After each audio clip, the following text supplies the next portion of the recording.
Don't drink that, sir. Please. A black girl just slapped a champagne glass out of a billionaire's hand. Crystal hit marble, shattered. 300 guests went dead silent. What the hell? Grab her! Security tackled Brianna Wallace face first into the floor, knee on her back, cheek against cold stone. Edmund Henderson stared down at her. Who is this girl? Nobody, sir. Catering staff. Catering staff. Why? Brianna, pinned, bleeding from the lip, voice steady. That champagne had a pH shift. The color was off by 2 shades. Someone added something that wasn't supposed to be there. You don't have to believe me. The room held its breath. Edmund looked at the shattered glass, then at the puddle, then, slowly, across the room, guest by guest, face by face. And, for the first time in his life, he didn't trust a single person staring back. Man, that's not even the crazy part. How she got there? That's the real story. But this story doesn't start in a ballroom. It starts 3 months earlier. 5:14 a.m. A one-bedroom apartment on the east side of the city. The kind of block where the streetlights flicker and nobody calls to fix them. Brianna Wallace stood at an ironing board she'd borrowed from her neighbor 2 years ago and never gave back. White button-down, black apron, pressed sharp. Because that's the thing about Brianna. She didn't have much, but what she had looked right. She packed 2 textbooks into a tote bag. Food Chemistry 301, Advanced Organic Compounds, Final Semester, State University Extension Program. 4 years of night classes and bus rides and reheated coffee, and she was almost done. First bus at 5:40, transfer at Vine Street, second bus to Franklin Avenue. By 6:30, she was behind the line at Duke's Diner, prepping eggs, slicing onions, moving fast. Gerald, the old head cook, watched her work and shook his head. Girl, you chop faster than my ex-wife's lawyer. Your ex-wife's lawyer didn't have a chem final next week. Gerald laughed, slid her a coffee, black, no sugar, the way she always took it. That was Brianna's morning. Every morning. No days off. No complaints. Not because she was some kind of saint, but because she'd learned a long time ago that nobody was coming to save her. So she saved herself. Quietly. Relentlessly. Without asking anyone to watch. Tuesdays and Thursdays, after the diner shift, Brianna volunteered at the Elm Street Community Resource Center. Not glamorous. Fluorescent lights, plastic chairs, a coffee machine that tasted like regret. But people came here when they had nowhere else. To fill out aid applications, food assistance forms, housing paperwork. The kind of forms designed to make you give up on page 3. Brianna was good at those forms. Patient. She'd sit with someone for an hour, translating government language into human language, making phone calls, pushing through hold music that could break a person's spirit. That Tuesday, she noticed a woman in the corner. White, early 30s, thin, too thin, wearing a coat that had no business being on anyone's body past October. She was holding a sleeping toddler on her lap, a little girl with blonde curls clutching a stuffed rabbit. The rabbit was missing an ear. The woman had been sitting there for almost an hour, hadn't moved, hadn't approached the desk, just sat there, like she was trying to figure out if she was allowed to ask for help. Brianna walked over, slowly, the way you approach someone who might bolt. "Hey, I'm Brianna. You need help with a form?" The woman flinched, looked up, eyes red, hollow. I'm not sure I qualify for anything. Let's find out together. What's your name? Chloe Davis. The little girl stirred, blinked at Brianna, held up the one-eared rabbit. This is Captain. Brianna smiled. Hey, Captain. Tough day? Rosie nodded seriously. He lost his ear in a war. A hero. I respect that. Chloe almost smiled. Almost. Brianna sat down, pulled out the food assistance form, started filling it out with Chloe. Gently, no rushing, no judgment. Learned the basics. Husband passed 2 years ago. No family support. Bouncing between church shelters. Nursing background, but her license lapsed. Couldn't afford reinstatement. Chloe's hand shook the entire time. Brianna didn't mention it, just kept writing. When they finished, Brianna walked Chloe to the food pantry next door, carried Rosie on her hip so Chloe could manage the bags. Rosie rested her head on Brianna's shoulder like she'd known her forever. At the door, Chloe paused. You didn't have to do all that. I know. Then why? Brianna shifted Rosie's weight on her hip, shrugged. Because Captain's been through enough today. Chloe laughed. Small, broken, but real. And as she turned to leave, Brianna noticed something. A thin gold chain around Chloe's neck. A small pendant, old, delicate. The letter H. Brianna didn't say anything, didn't ask, just filed it somewhere in the back of her mind. That night, kitchen table, textbook spread out, highlighter in hand. Chapter 14. P. H-reactive indicators in liquid solutions. She highlighted a line about color shifts in acidic compounds, how certain substances alter the visual tone of a liquid by barely 2 shades. Undetectable to most people, obvious to anyone trained to look. Gerald texted, You're going to ace that final, kid. She smiled, fell asleep on the textbook. She didn't know it yet, but that chapter was going to save a man's life. Over the next few weeks, Brianna and Chloe fell into a quiet routine.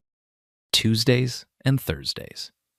Same plastic chairs, same bad coffee. Chloe would come in with Rosie on her hip, and Brianna would already have a sandwich waiting. Always casual about it. Diner made too many. You want one? Like it wasn't coming out of her own lunch. Chloe saw through it every time. But she took the sandwich, because pride doesn't feed a 3-year-old. They didn't talk much at first. Brianna wasn't the type to push, and Chloe wasn't the type to open. But there was something between them. The kind of trust that builds not from words, but from showing up, again, and again, and again. One Thursday, Chloe came in without Rosie, eyes swollen, hands shaking worse than usual. They denied it. Brianna didn't need to ask what. The food assistance application. On what grounds? Inconsistent residential history. Chloe laughed, the kind of laugh that has no joy in it. Because I've been homeless, Brianna. That's the inconsistency. I don't have a consistent address because I don't have an address. Brianna sat down, pulled out her phone, started calling. First office, 40 minutes on hold. Transferred, disconnected. Second office, a recording. Our office hours are Monday through Wednesday. Third office, finally, a clerk. Brianna explained the situation, calm, clear, professional. The clerk's response? The appeal process takes approximately 90 days. She doesn't have 90 days. The shelter she's staying at has a 30-day limit.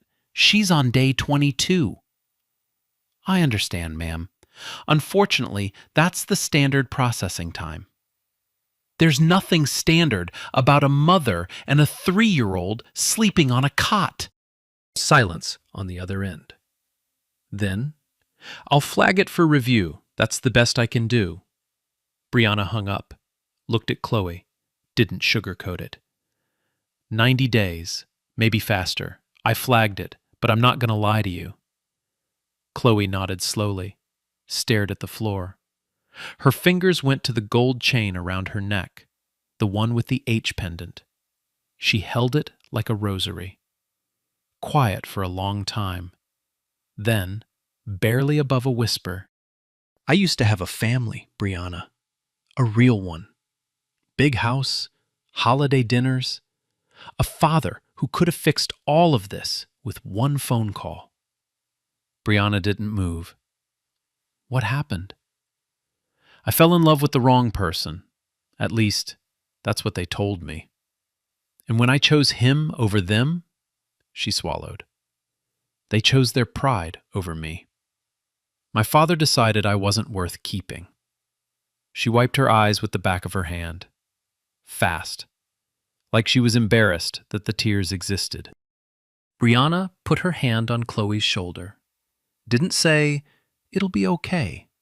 Didn't say, you're strong. Didn't say anything at all. Just stayed. Sometimes that's enough. That evening, Brianna's phone buzzed. Denise Palmer, her catering supervisor. 50-something, black, sharp as a razor, and twice as protective. Big job next month. Engagement party at the Crestfield Hotel. Black tie. Henderson Capital Group. Biggest client of the year. Pay? Triple rate. Brianna did the math. Triple rate meant tuition. Meant one less month of drowning. I'm in. Denise paused. Then, voice lower, Brianna, listen to me. These people, they don't see you. You're furniture to them. Don't give them a reason to look. Do your job, get your money, go home. That's the win. Got it. I mean it. Invisible. In and out. Brianna hung up, looked at her textbooks, looked at the sandwich she'd packed for tomorrow, the one she'd pretend was an extra from the diner. Invisible. Yeah. She knew how to do that. She'd been doing it her whole life. Nah, hold on. This is crazy. She's working 2 jobs, going to school at night, giving away her own lunch. And the system says no to her friend over a paperwork error? Bro, put yourself in her shoes. Would you still show up tomorrow? Because she did. The night of the gala. Brianna had never seen a building try this hard to remind you that you didn't belong. The catering van pulled up to the back of the Crestfield Hotel. Service entrance. Concrete loading dock. Fluorescent tubes buzzing overhead. The team unloaded in silence. Trays, napkins, glassware. Through a gray corridor that smelled like bleach and industrial soap. Then someone opened a door, and it was like stepping into another planet. The ballroom hit her all at once. Gold leaf on the ceiling, chandeliers the size of small cars, orchid arrangements on every table. White, perfect, probably flown in from somewhere that doesn't have a bus route. The air smelled like expensive perfume and old money. Brianna did the math in her head. One of those flower arrangements cost more than her rent. There were 40 tables. She kept walking. Staff briefing in the service kitchen. Quick, efficient. The event coordinator rattled off the details. Tonight was the engagement celebration for Garrett Henderson and Lydia Moore. Garrett, 30, polished, Edmund Henderson's only son. Lydia, 28, old money family, beautiful in a way that felt practiced. The guest list included senators, media executives, hedge fund managers, people who had people. Brianna was assigned champagne service, head table. Denise caught her eye across the room, gave her a look that said everything without saying a word. Invisible. In and out. Brianna nodded. She picked up her tray, walked through the service door into the ballroom, head down, shoulders back, the way she'd learned to move in spaces that weren't built for her, present enough to work, absent enough to not exist. On her way to the head table, she passed the foyer. A curated display of Henderson family photographs lined the wall. Black and white portraits, legacy shots, generational wealth frozen in silver frames. Edmund shaking hands with a former president, Garrett as a boy on a sailboat, family Christmases in houses that looked like hotels. Brianna didn't stop. She wasn't supposed to look. She was furniture, remember? But one photo caught her peripheral vision, and her feet stopped before her brain could tell them not to. A young woman, maybe 18, white dress, garden party, smiling. Not the posed kind, the real kind. The kind of smile that doesn't know what's coming. And around her neck, a thin gold chain, a small pendant, the letter H. The nameplate beneath the photo read, Charlotte Henderson, 2010. Brianna's stomach dropped. Charlotte. Chloe. Same cheekbones. Same sad eyes. Except in this photo, they weren't sad yet. Same chain. Same pendant. The one Chloe held like a rosary every time the world got too heavy. Chloe Davis was Charlotte Henderson, Edmund Henderson's daughter. The billionaire's daughter was sleeping on a shelter cot, feeding her kid with food pantry bags, getting denied by the same system her father could have dismantled with a single phone call. Brianna stared at the photo. Her tray trembled slightly. Wallace, head table, now. She blinked, turned, walked. But something had shifted behind her eyes. A gear turning, a question forming, one she couldn't unask. If he's this powerful, why is she that broken? She didn't have the answer, not yet, but she was standing in the same room as the man who did. The party moved like a machine. Champagne flowed. Laughter bounced off marble. A string quartet played something classical that nobody was actually listening to. Guests orbited each other in slow, calculated patterns. Handshakes that meant deals, smiles that meant leverage, small talk that meant nothing and everything at the same time. Brianna moved through it like a ghost. Tray up, eyes down, refill, pivot, repeat. But she was watching. Edmund Henderson stood near the head table. Tall, commanding, the kind of man who didn't raise his voice because he never had to. He laughed with old friends, senators, investors, men who called each other by last names. But Brianna noticed something the guests didn't. Every time someone mentioned the word family, something behind Edmund's eyes tightened.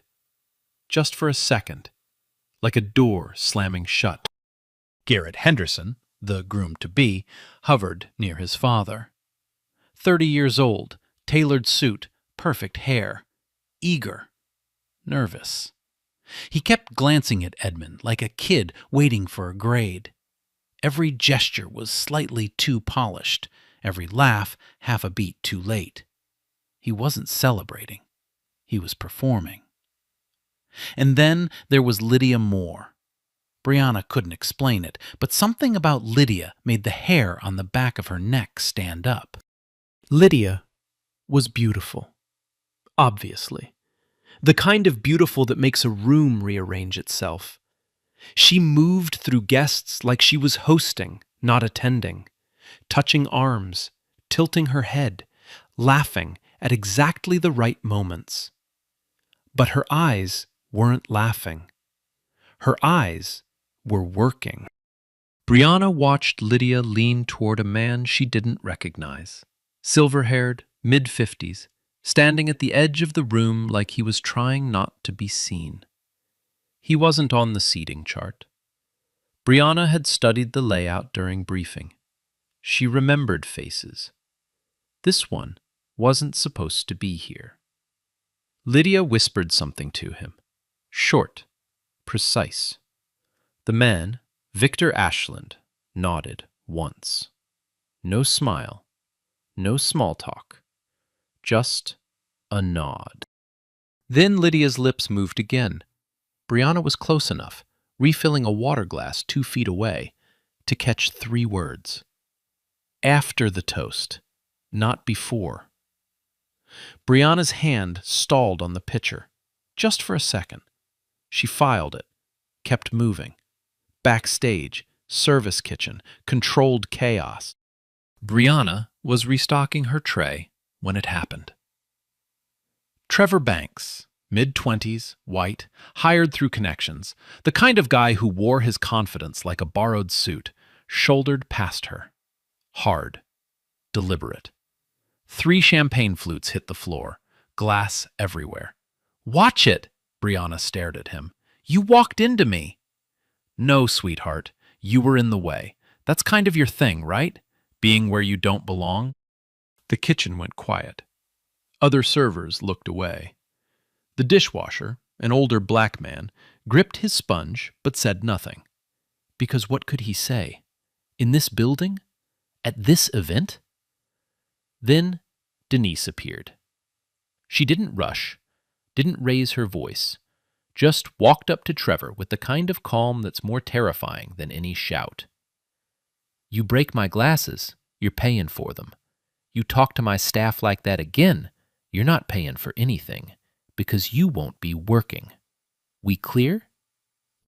Trevor opened his mouth, closed it, looked around for backup, found none. "Yeah, we're clear." He walked away. Denise watched him go, then turned to Brianna, voice low. "You good?" "I'm good." "Don't let them shrink you. Do your job, get your money, go home. That's the win tonight." Brianna nodded, but her mind was somewhere else. On a photo in the foyer, on a pendant, on a woman named Chloe, who used to be Charlotte, on a whisper between Lydia and the man who shouldn't be at this party. She grabbed a broom, swept the glass, kept moving. 10 minutes later, service corridor. Brianna leaned against the wall and pulled out her phone. She called Chloe. 3 rings. Hey, how's Rosie's cough?" "Better. She ate some soup. She's sleeping now." A pause. "You okay? You sound weird." Brianna opened her mouth, closed it. The words were right there. "Chloe, I'm at your father's party. I saw your photo on the wall. Your real name is Charlotte. I know everything."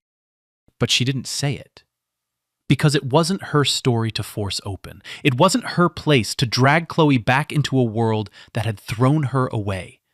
Not like this. Not over the phone. Not while she was standing in a service corridor wearing an apron. "I'm fine. Long night. I'll bring you some food tomorrow, okay? The good bread." "You don't have to." "I know, but Captain deserves carbs." Chloe laughed softly. "Good night, Brianna." "Night." She hung up, stared at the wall, took a breath. Then she went back inside. The moment arrived faster than she expected. Edmund took the stage. The orchestra played a soft intro. Garrett and Lydia stood beside him. Picture perfect. 300 guests raised their glasses. In the kitchen, the event coordinator grabbed Brianna. "Head table needs a replacement tray. Last minute. Go. Now." Brianna picked up the tray, 6 fresh flutes. Walked out. She set the glasses on the head table, one by one, precise, invisible, just like Denise taught her. Then she saw it. Edmund's glass, the one marked with a small gold ribbon, because of course a billionaire gets a special glass, sat at the center. She reached to place the last flute beside it, and her eyes caught something.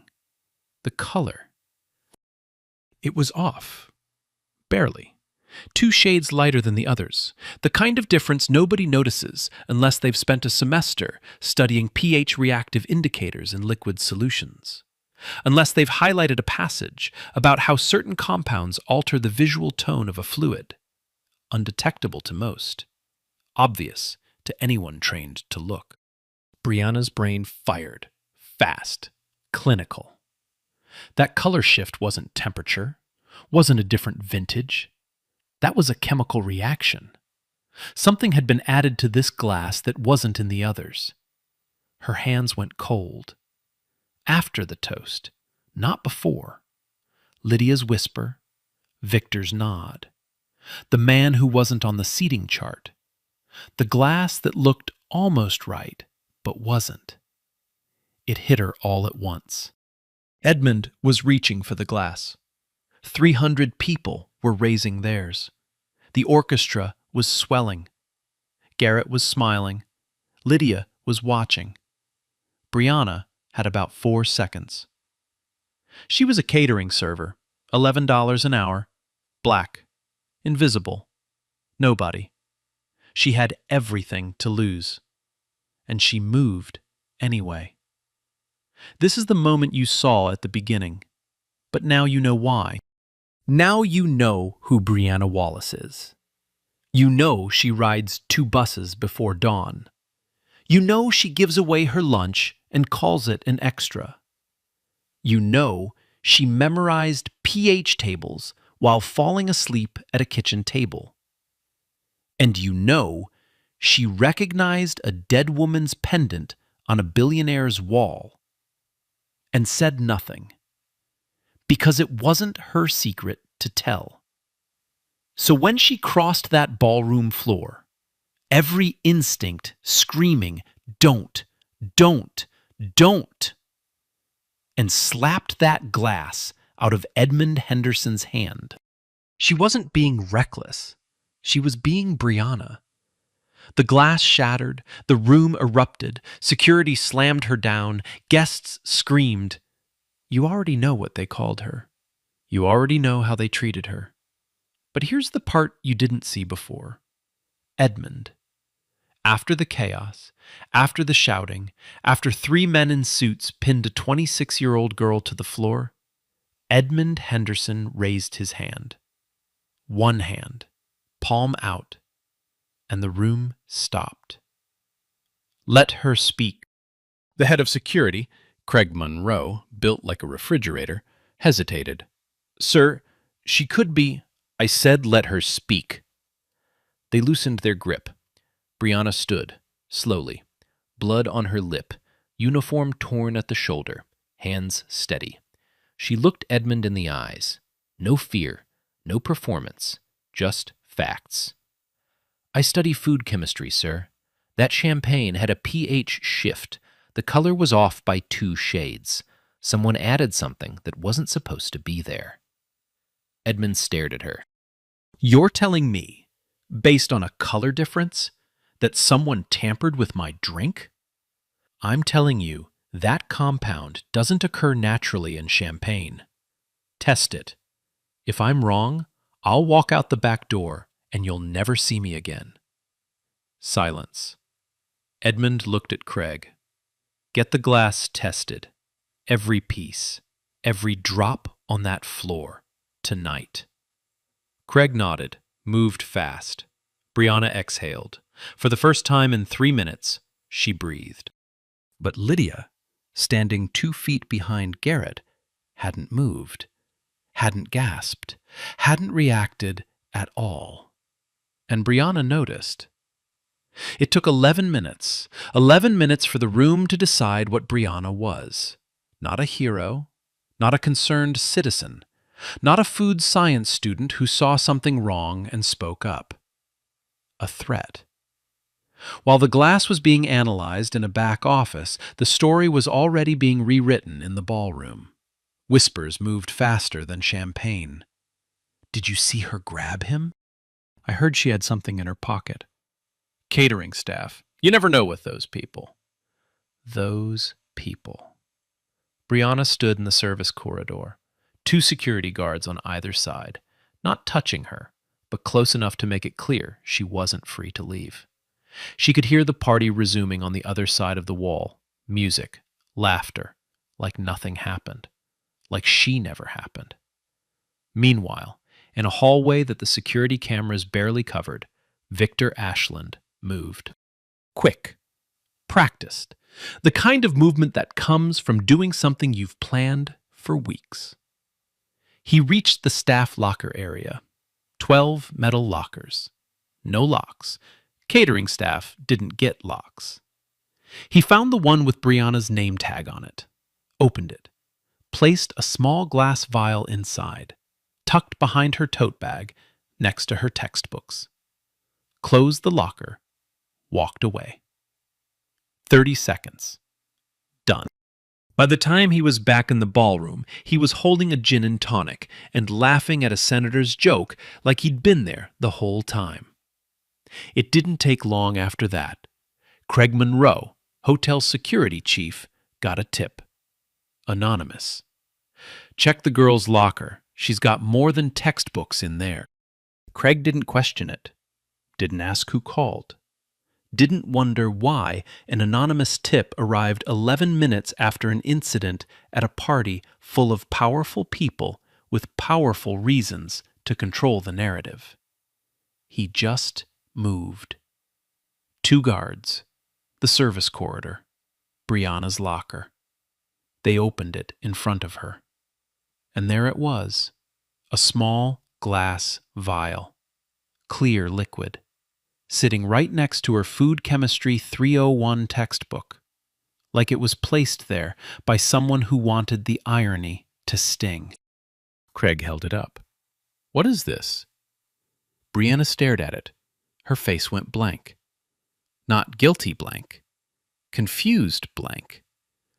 The look of someone seeing something that shouldn't exist.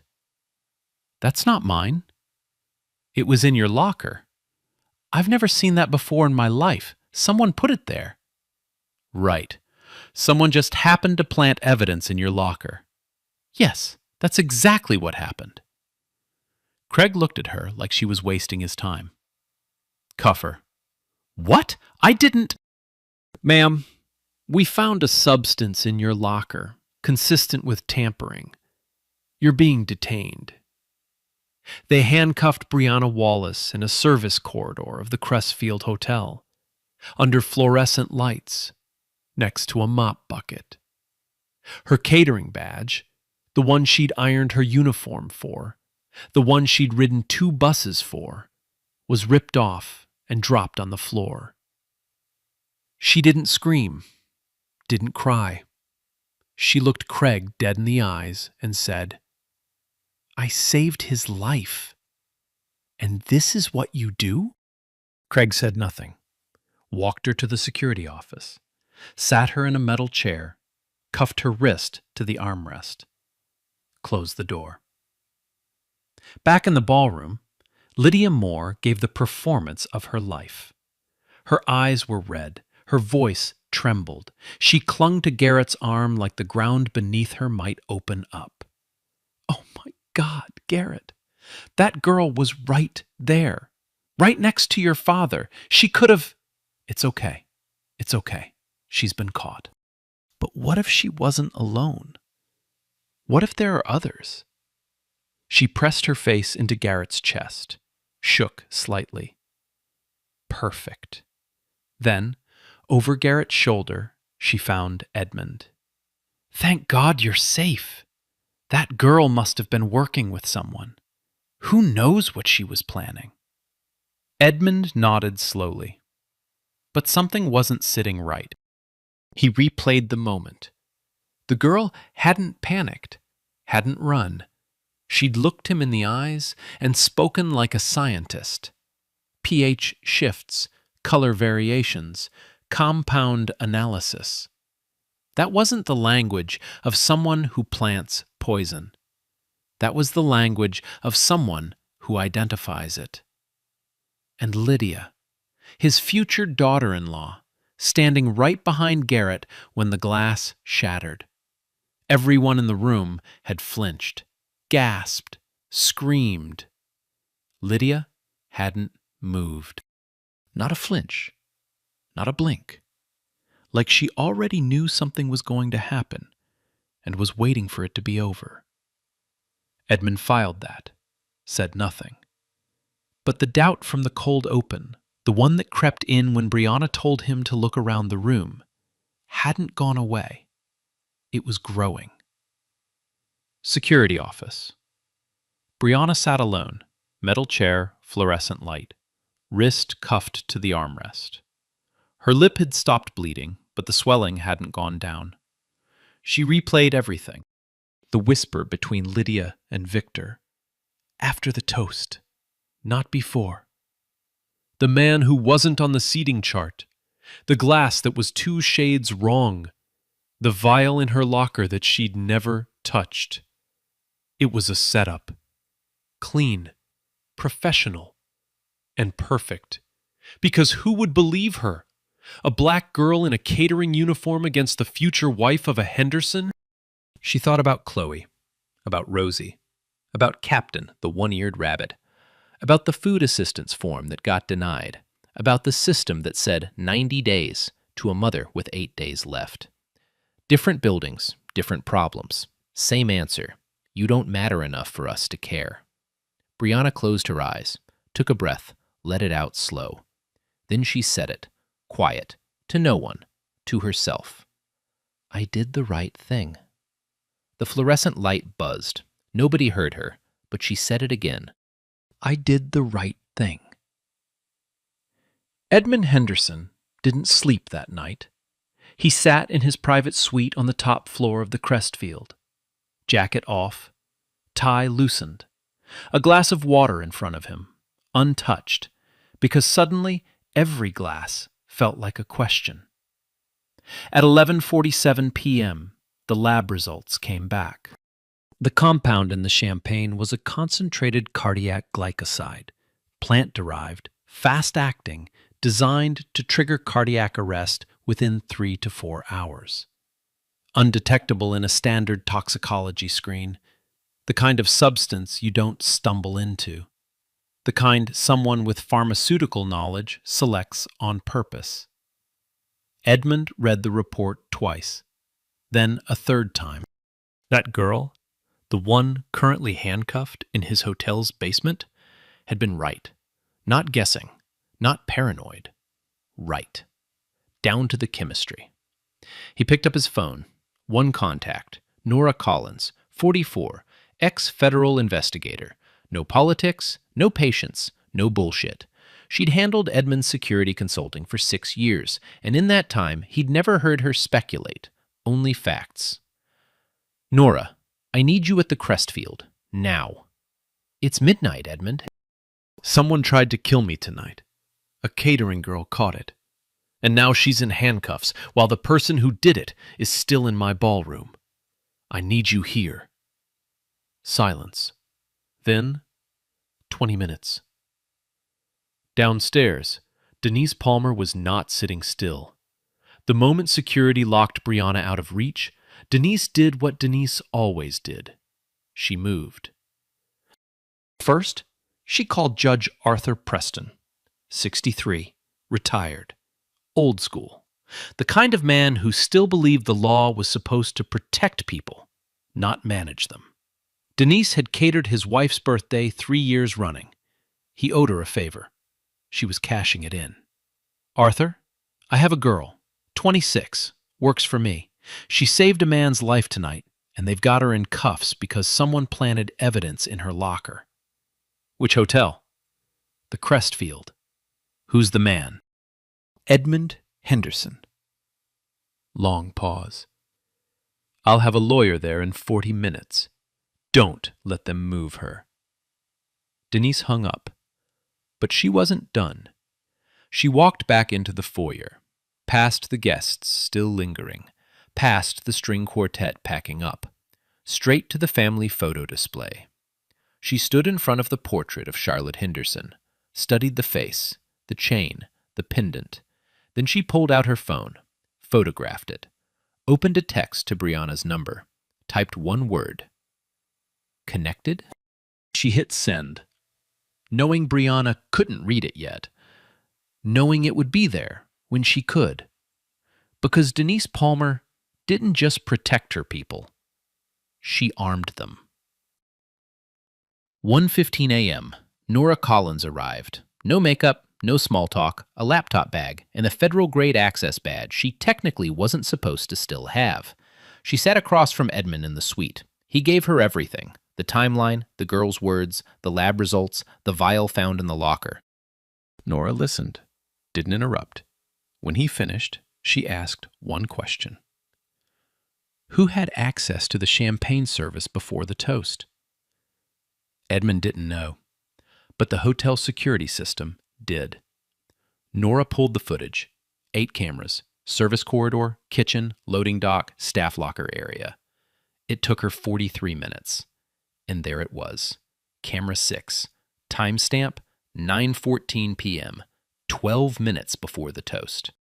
Victor Ashland, walking into the staff locker area, looking left, looking right, opening Brianna's locker, placing the vial inside, closing it, walking out. 30 seconds. Nora froze the frame, zoomed in. Who is this man? Edmund leaned forward, studied the face. He'd seen him in the ballroom, briefly, at the edge, talking to... He was talking to Lydia. Nora ran Victor's face through her database. The name on the guest list was fake. His real identity? Victor Ashland, former pharmaceutical executive. License revoked 8 years ago for unlawful distribution of controlled compounds. Current financial records? Buried under 3 shell corporations, traced directly to Lydia Moore's family trust. Nora turned the laptop toward Edmund. Your future daughter-in-law tried to have you killed, Mr. Henderson, and she framed the only person who tried to save you. Edmund stared at the screen. The compound, the vial, the planted evidence, the fake name, the financial trail, all of it, leading to the woman his son was supposed to marry. He didn't speak for a long time. Then, quiet, almost to himself, get the girl out of those handcuffs. 2:03 a.m. Most of the guests had left, but not all. The ones who stayed were the ones who smelled blood. The senators, the investors, the old money families who understood that when Edmund Henderson calls you back into a room at 2 a.m, something is about to change, and you want to be in the room when it does. Garrett and Lydia sat at the head table. Garrett, exhausted, confused, still wearing his engagement smile like a mask he forgot to take off. Lydia, composed, legs crossed, one hand resting on Garrett's arm, the other wrapped around a glass of water she hadn't sipped once. Edmund walked in. No jacket, sleeves rolled. Something different in his posture, not the polished CEO who'd raised a toast 4 hours ago. Something raw, older. The version of Edmund Henderson that built an empire before anyone taught him how to smile for cameras. Nora Collins followed 2 steps behind, laptop in hand. Edmund didn't sit. Lydia, I'd like to ask you something. Lydia looked up, smiled.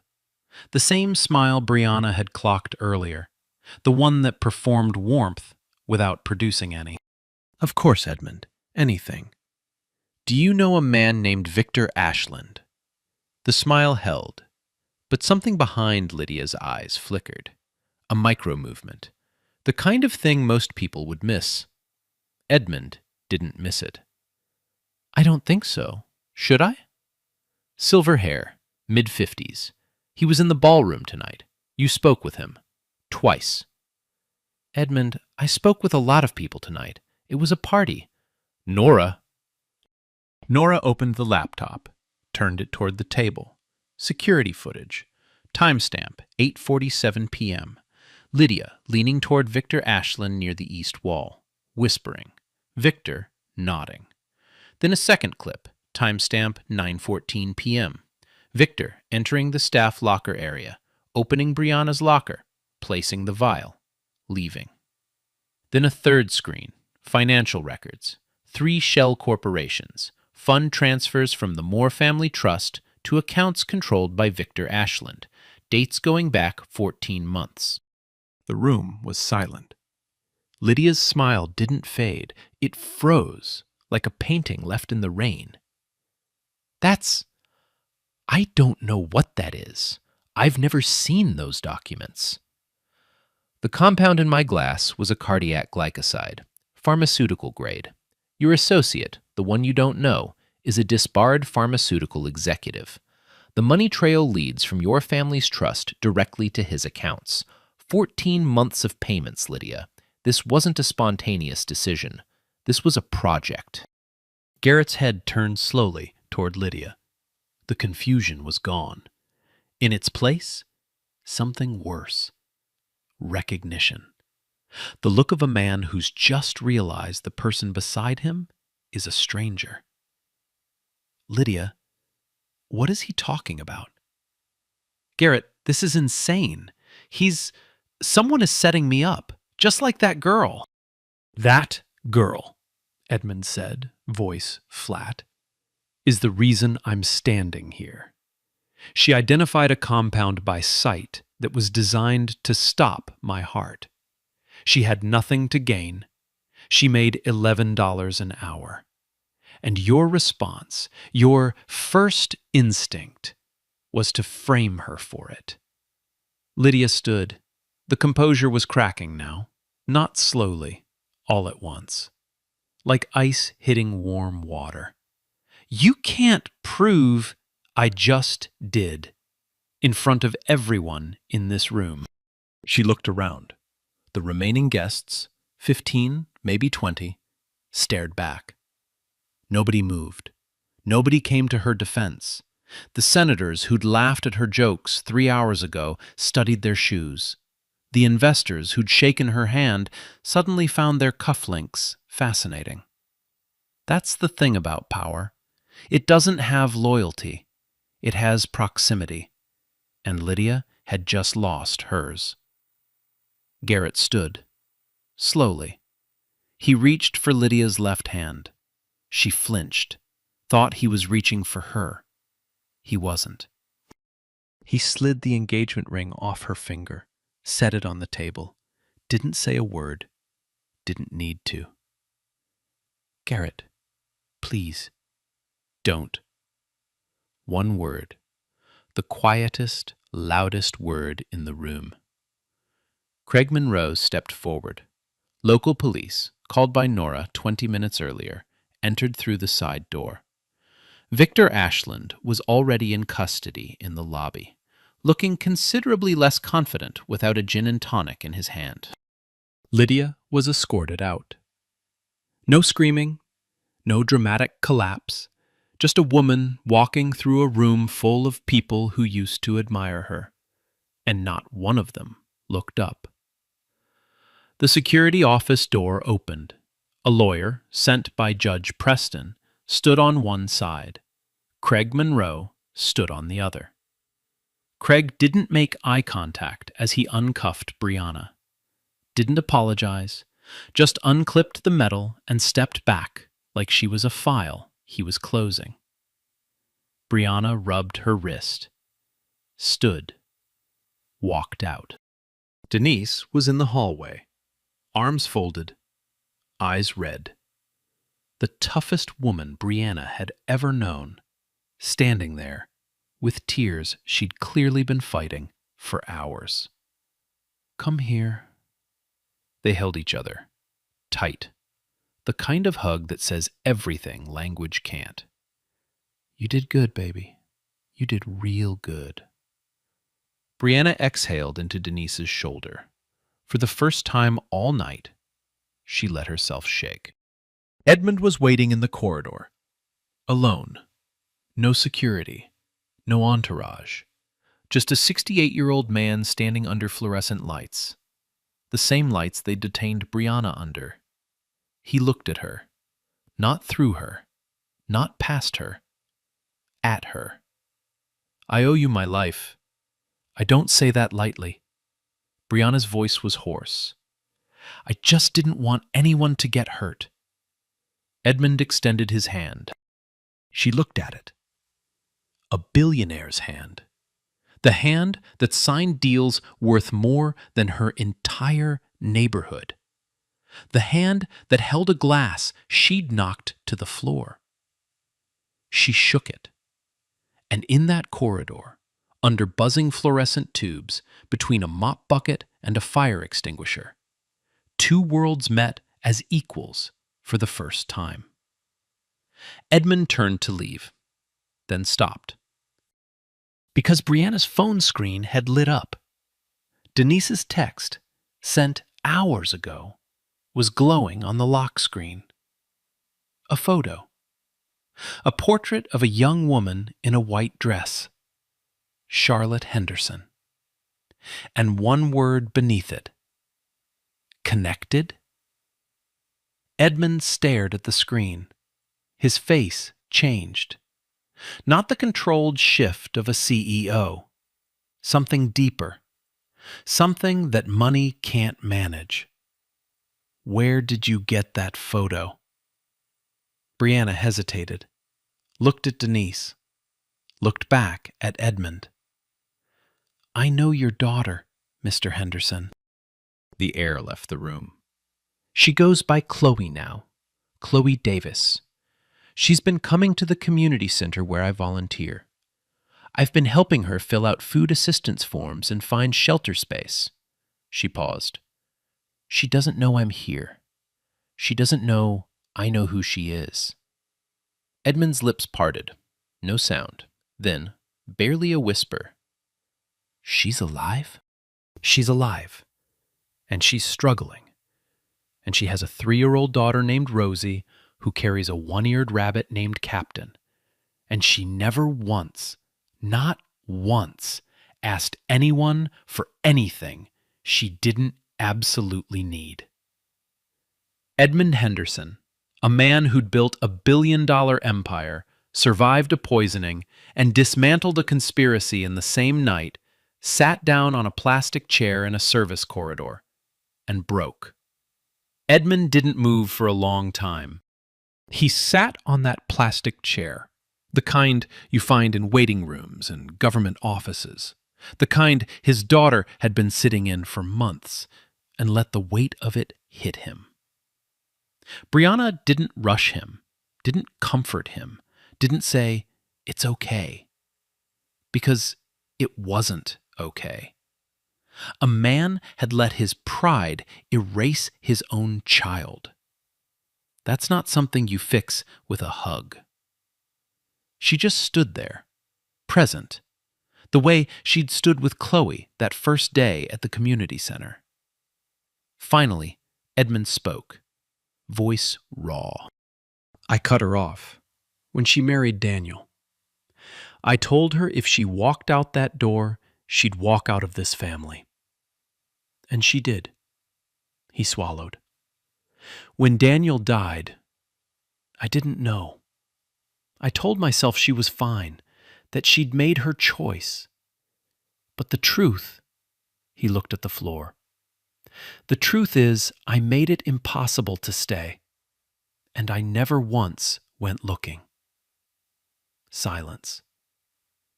Will you take me to her? Brianna shook her head, gently but firmly. That's not my decision, Mr. Henderson. It's hers. Edmund looked at her. For a second, she thought he'd argue. Billionaires aren't used to hearing no. But something in his face softened.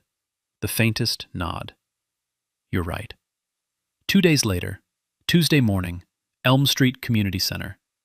Brianna called Chloe the night before. Kept it simple. Someone wants to see you. You don't have to say yes. Who? Someone from a long time ago. Long pause. Brianna could hear Rosie singing in the background. Something about Captain going to the moon. Okay. 9:12 a.m. Edmund Henderson stood outside the community center. No driver, no suit, just a gray coat and hands that wouldn't stop shaking. He looked smaller than he did on television. Older. Like the building behind him had more structural integrity than he did. The door opened. Chloe stepped out, Rosie on her hip. She saw him. He saw her. Neither moved. 3 years of silence. 2 years of grief. A lifetime of pride. All standing in the 6 feet of sidewalk between a father and the daughter he threw away. Then Rosie, tiny, fearless, completely unaware of the weight of this moment, squirmed out of Chloe's arms, walked straight up to this stranger, held up a one-eared, stuffed rabbit. This is Captain. He lost his ear in a war. Edmund knelt, took the rabbit, carefully, like it was made of glass. Hello, Captain. Thank you for your service. Rosie giggled. Chloe broke. Edmund broke. And on a Tuesday sidewalk, outside a community center with fluorescent lights and bad coffee, a family began finding its way back. Brianna watched from the window. She didn't go outside, didn't insert herself, didn't take credit. She just made sure the coffee was ready. 6 months later, Brianna Wallace stood in a university lab. White coat, safety goggles, pipette in hand. Not borrowed. Hers. A full scholarship, funded by Henderson Capital's education grant, pinned to the corkboard behind her desk. She graduated top of her cohort. Gerald texted her a photo of the diner's specials board. He'd written in chalk, "Our girl did it." Across town. Chloe Davis walked into a hospital. Scrubs, badge, nursing license reinstated. She clocked in for her shift, and a colleague said, "Morning, Charlotte." She smiled, didn't correct them. She was learning to hold both names. Learning that the girl in the white dress and the woman in scrubs could be the same person. Rosie started preschool. Real preschool. With finger paints and circle time and a cubby with her name on it. Captain came too. Still one ear, still a war hero. She told every kid in class his story. Nobody questioned it. Edmund Henderson sat in a board meeting at Henderson Capital. Same silver hair, same commanding presence. But on his desk, next to a stack of quarterly reports, sat a crayon drawing of a rabbit, signed in wobbly letters, Rosie. He and Chloe were rebuilding. Slowly, on her terms. Dinners on Sundays, sometimes awkward, sometimes silent. Sometimes Rosie filled the gaps with nonsense songs about Captain flying to Mars. Those were the best ones. Edmund was learning that reconciliation isn't a handshake. It's 1,000 small moments where you choose to stay instead of control. Because a 26-year-old catering server had taught a billionaire something no boardroom ever could. You don't earn someone back by being powerful. You earn them back by showing up. Tuesday afternoon, Elm Street Community Center. Brianna and Chloe, side by side at the same plastic table where they met, same fluorescent lights, same bad coffee. But this time, they weren't filling out Chloe's forms. They were helping another woman, young, exhausted, holding a baby, hands shaking over page 1. The same look Chloe had 6 months ago. The look of someone trying to figure out if they were allowed to ask for help. Chloe slid the pen from her fingers. Gently. Let me. I know these forms. I've been where you are. The woman looked up, eyes red, surprised, like she didn't expect kindness to come from a stranger. Brianna set a sandwich on the table. Casual. Diner made too many. You want one? The woman almost smiled. Almost. The cycle continues, not because the system got better, but because people did. She didn't need saving. She needed someone to see her. Man, this one got me. For real. A girl making $11 an hour, risking everything for a stranger. Everything. Think about that. Would you do it? If nobody was watching, if nobody would ever thank you, would you still step forward? Yeah. That's the question that keeps me up at night.